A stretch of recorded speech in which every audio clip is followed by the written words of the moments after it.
Karim. Et c'est d'autant plus parce que c'est exactement ce qui se passe que je ne comprends pas que ce ne soit pas fait sur Gaza. Parce que cette attaque ciblée démontre tout ce que je dis depuis le début. Ça veut dire qu'on peut combattre le Hamas autrement qu'en éradiquant la population palestinienne ou en la déportant vers d'autres zones que Gaza. Là, il n'est pas en Palestine. Le problème n'est pas ça. Si c'est pour les protéger, on arrête de faire la politique de l'autruche. Si c'est pour les protéger, c'est parfaitement légitime. Mais protéger quoi? Mais tu les protèges comment? En les mettant sous des tentes dans les pays voisins? Mais enfin, aujourd'hui il y a de la famine, il y a des gamins qu'on opère qui sont amputés. Donc on peut faire des frappes ciblées au Liban, on peut pas les faire à Gaza. Mais arrêtez. Mais non, mais tu dis, si on avait touché 200 enfants, je comprendrais, là, dans la frappe au Liban, qu'on s'insurge. Mais on les touche tous les jours, les 200 enfants à Gaza. D'accord, mais pas en laisse. Insurge-toi. Mais fais fonctionner ton émotion, lâche-toi. Non, mais t'inquiète pas. Donc, j'ai aucun problème. J'ai l'impression que tu as un problème, là, casser les Palestiniens. Pas du tout, c'est pas du tout un problème avec les Palestiniens. C'est un procès d'intention, Karim. C'est un procès d'intention, c'est un constat. Parce que quand on dit ça n'a pas touché 200 enfants au Liban, donc ça les touche tous les jours à Gaza. Le problème est le mode opératoire. Le mode opératoire, quand vous repérez quelqu'un du Hamas, vous allez vers une attaque ciblée avec une bombe de 25 kilos. Pas avec une bombe de 250 kilos qui fait 300 morts. Donc, et quand on le fait au Liban, on peut le faire dans la bande de Gaza. Mais c'est pas le choix qui a été fait dans la bande de Gaza. Dans la bande de Gaza, il y a un choix qui a été fait. Détruire Gaza, éradiquer la population palestinienne et la déplacer. Éradiquer la population palestinienne. Souvenez-vous. Vous pensez que c'est le but affiché de l'armée israélienne, Karim? Mais enfin, le ministre de la Sécurité nationale, palestinienne. Laurence, vous ne pouvez pas faire comme si vous ne l'avez pas entendu. La dernière fois, je vous ai dit, leur stratégie, c'est de déplacer la population hors des frontières de Gaza. Vous me disiez, mais non, ces personnes le disent, mais non. Le ministre de la Sécurité nationale aujourd'hui, donc israélien, de ce gouvernement d'extrême droite, le dit. Oui, il faut déplacer la population de Gaza. Mais pour les mettre où, Karim ? Mais pour les mettre où ? Pour les mettre, ils sont en train d'essayer de négocier avec les pays environnants.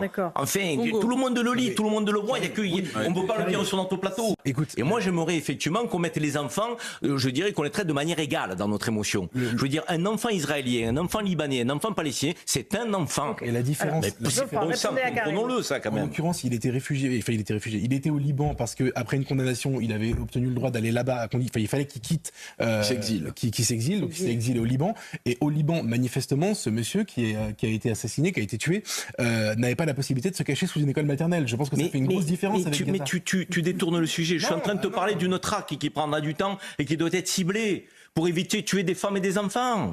Comprends-le. Manifestement. Je veux dire, là, aujourd'hui, on est en train de détruire au Gaza. Non, mais ce qui c'est une ruine, c'est un champ de ruines.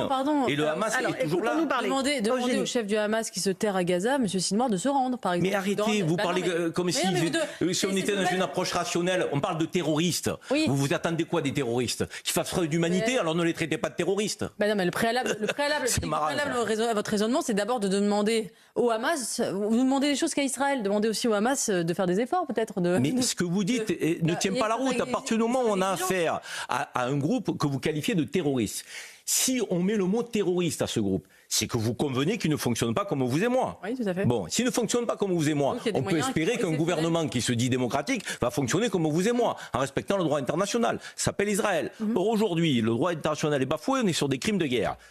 On est sur l'éradication d'un peuple. Donc, et c'est Israël.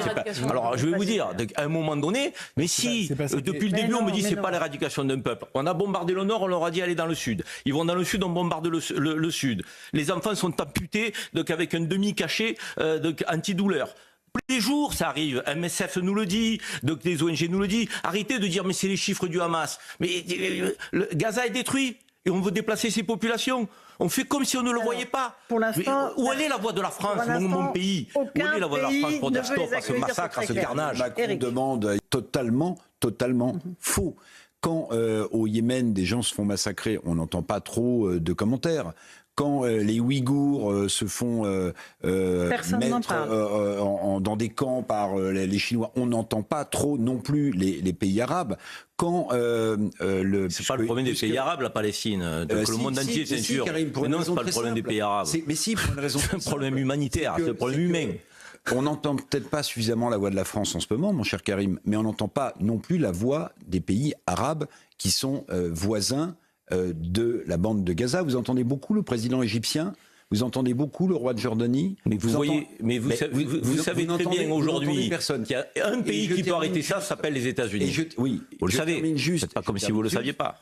Au rythme où vont les choses là, je ne vois pas comment Israël va se sortir de ce conflit. Je ne vois pas comment c'est possible. C'est-à-dire le retrait de la bande de Gaza, pour vous, est inenvisageable? Mais attendez, mais avec qui vous allez discuter? Vous allez discuter de quoi?